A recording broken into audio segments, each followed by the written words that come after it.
Hi! In this video, I'm going to show you how to install GCam 9.6 on your Moto G14. Step 1. Tap the first link in the description to open the article. Step 2.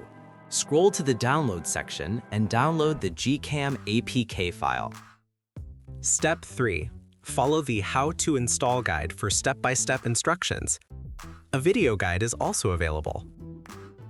That's it. Don't forget to visit the article for complete instruction in APK file. Lastly, here's some GCam versus stock camera app comparison.